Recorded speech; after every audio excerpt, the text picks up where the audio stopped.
Welcome to the Academic Writing Amplified podcast. On this podcast, we believe that the culture of academia needs to change radically. Women and non-binary people are revolutionizing academia within institutions that were not built for us. If you're ready to reject the culture of overwork, kick guilt and overwhelm to the curb, and amplify your voice to make a real impact on your field without breaking down or burning out, you're in the right place. With our team of experienced writing coaches as co-hosts, we'll share insights and talk to inspiring guests to bring you the practical strategies, systems, and mindset shifts you need to find time to write, publish work you love, and design your career on your terms. And it all starts with writing. Let's go.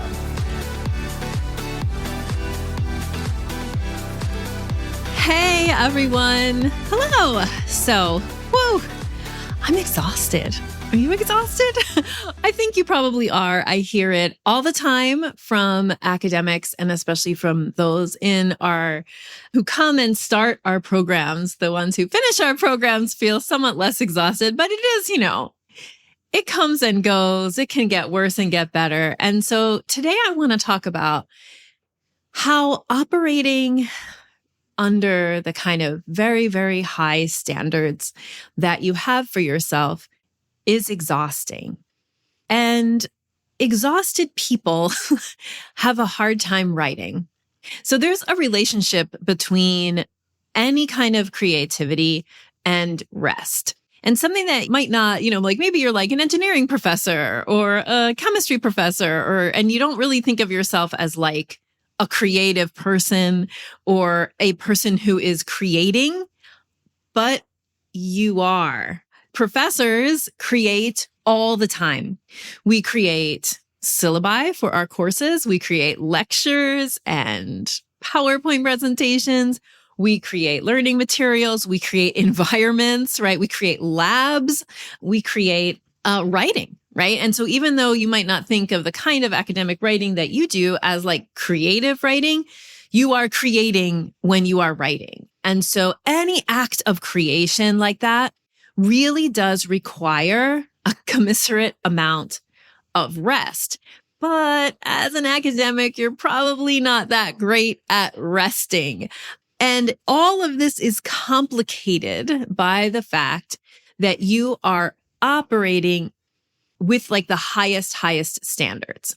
So today I want to talk about those high standards. I want to talk about how they lead to exhaustion and then how exhaustion undermines writing to make the connection between, not lowering your standards in a bad way, but saving your super high standards very intentionally for certain kinds of things at certain times, and then loosening your standards somewhat. Your work is still going to be awesome for other things, depending on your goals and what you want to do. Because here's the bottom line. You can't write from a place of exhaustion.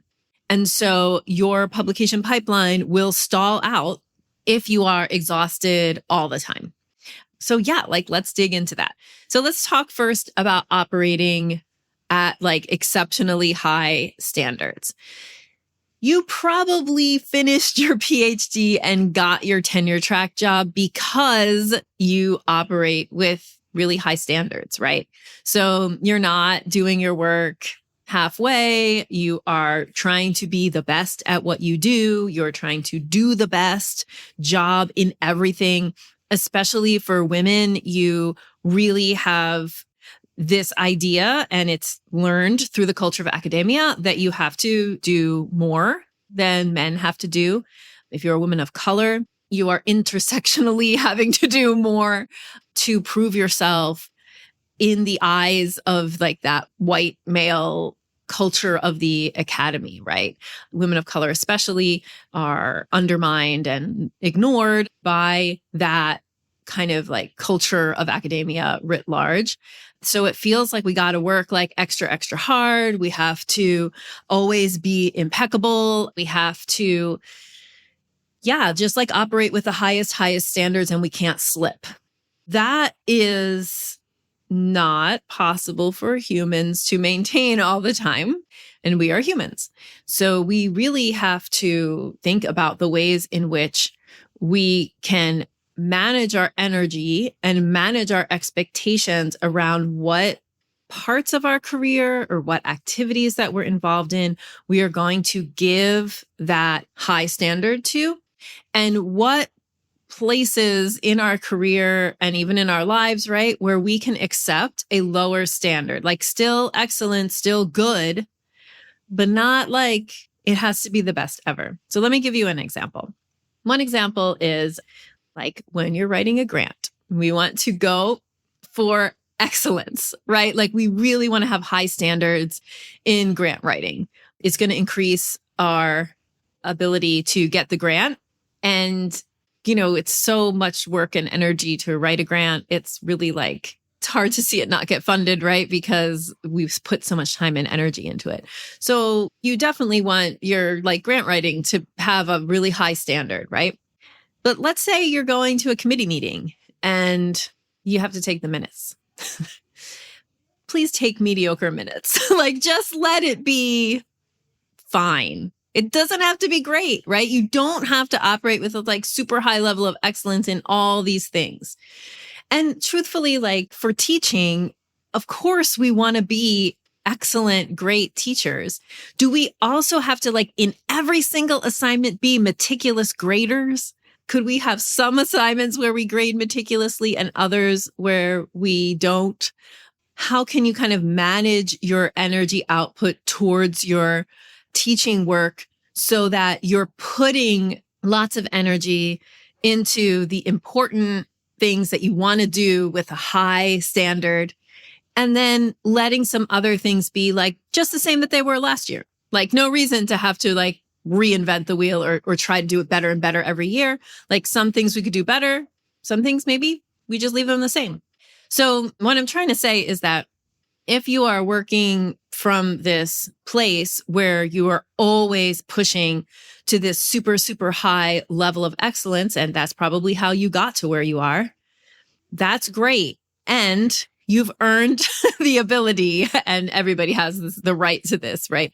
But you can now be more deliberate and more intentional about where you demand excellence from yourself and where things can just be good, like just fine.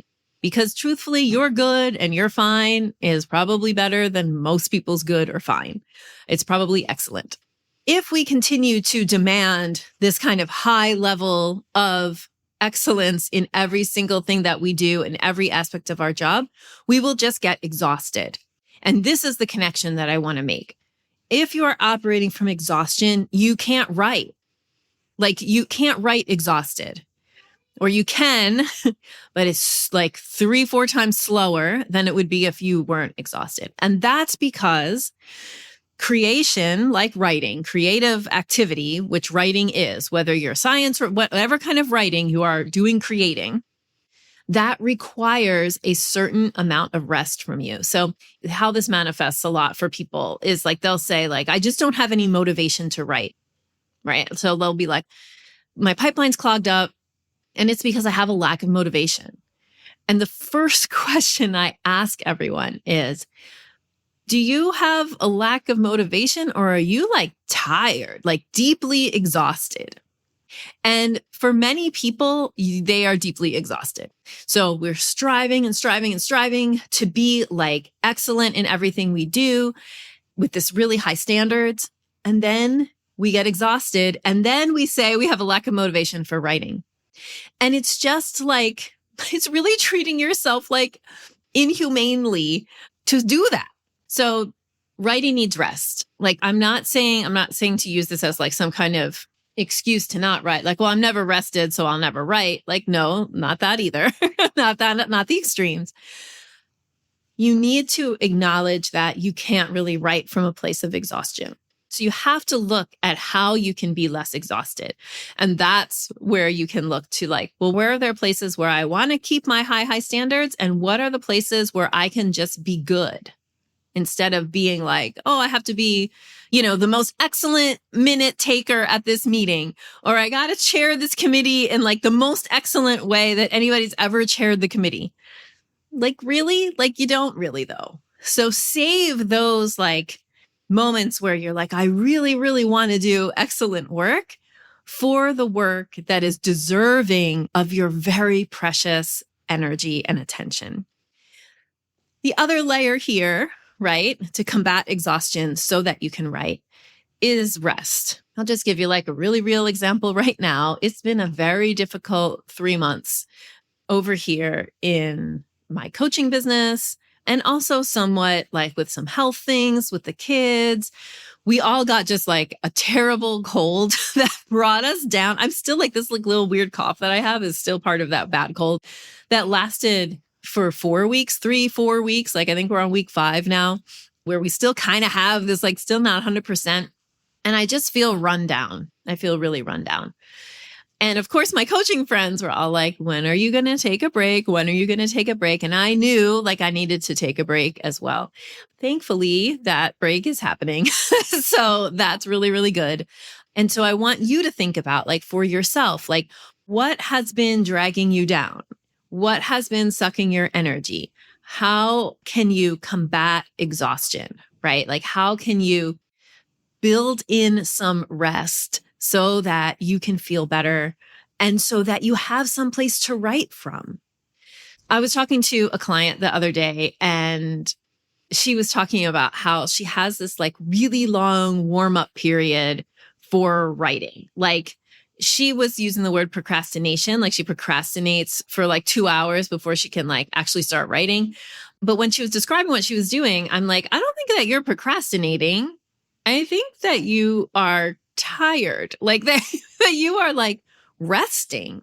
So she would do things like she would have a coffee and really enjoy drinking it. She would play a video game on her phone. She would take a walk. And I'm like, well, all of those things can be like restorative things, right? They can help you to rest and feel, you know, like rest your brain from the academic work. So maybe what you're actually doing when you think you're procrastinating, it's your brain trying to get the rest that you're not getting. And similar to that lack of motivation thing, and I'm if you're listening on the podcast, I'm doing a lot of air quotes. The lack of motivation thing, like, is it lack of motivation or are you just like really, really tired? And it's not lack of motivation, it's lack of rest, right? So thinking about how not just through one technique, but across everything that you're doing in academia, how can you find the ways to make it less exhausting and to build in rest? So the title of this video or audio, if you're listening on the podcast, is about striving to be the best at everything. And really, you just need to like let some things be just okay. That's one way that you can preserve energy so that you're not so exhausted. Another way is to actually rest, right? To really like think about what is it that you need to have downtime for your brain or to rest your body and your brain. Like, so for me, I love reading a novel. It can't be a very like literary novel. Like it needs to be like a romance novel or like a fantasy fiction novel or something like that really is like page turning. Or I'm watching a very solid B level Netflix series that there's like 4 seasons of. And I'm like, great, that helps me when I can't rest my brain. That kind of like, okay, I'll watch a series, I'll read a novel, that kind of thing really helps me rest. So you got to find out for you, what is the activity that's going to help you rest? It's not always like take a nap, although also naps are welcome, you know? For me, I can lie down to take a nap and I'm just still thinking about work. So like I need to do something else. So what is it for you? And how can you build more of that in every day? Something that is just like really transformational for me is walking. It can be a 10 or 15 minute walk, is preferably a walk without headphones. But if you have trouble like turning off your brain and you want to turn it off so you're not thinking about work stuff, then you could listen to a podcast or you could listen to an audiobook. But it's really important to figure this out because you cannot write from a place of exhaustion. And like I said, it looks like different things. We call it different things. We call it lack of motivation. We think like, oh, we lost interest in writing. Sometimes we think we're not good at writing. And really what it is you're exhausted. So to summarize, if you're operating at the highest standards all the time, you are leading a life of exhaustion. You have to figure out how to put your energy and time, but especially your energy, behind the things that deserve it. And let the other things that you do be just fine instead of, like they don't have to be awful, but that they're just okay. Like they're just done with a level of acceptability. They are acceptably done. And then you also really need to find the ways to rest your brain, to rest your body, to take breaks, to kind of like work to continually fill your cup of resting and restoration. Because if you don't, you won't have a place to write from. And so my message to those of you who maybe have said that to yourself, right? Like, I just don't have the motivation to write. I have so many things and I don't have the motivation. Or here's another way that manifests, because it's a little easier for some people to start projects than to continue projects. Because we're really tired, we are serially starting things instead of, taking projects all the way to the end, which is another way that our exhaustion can clog our pipelines. So we're just we get that little hit of motivation because it's something new. But what really is happening is that you are exhausted. So you need to rest. I always believe that we coach about the things that we need coaching on, and I definitely need a rest. So it's Friday when I'm recording this.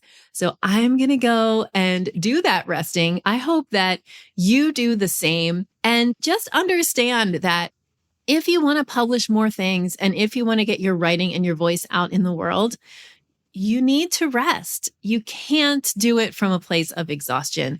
So it is worth it to think about what you can do to make your situation better so that you're not exhausted, so you can write and publish.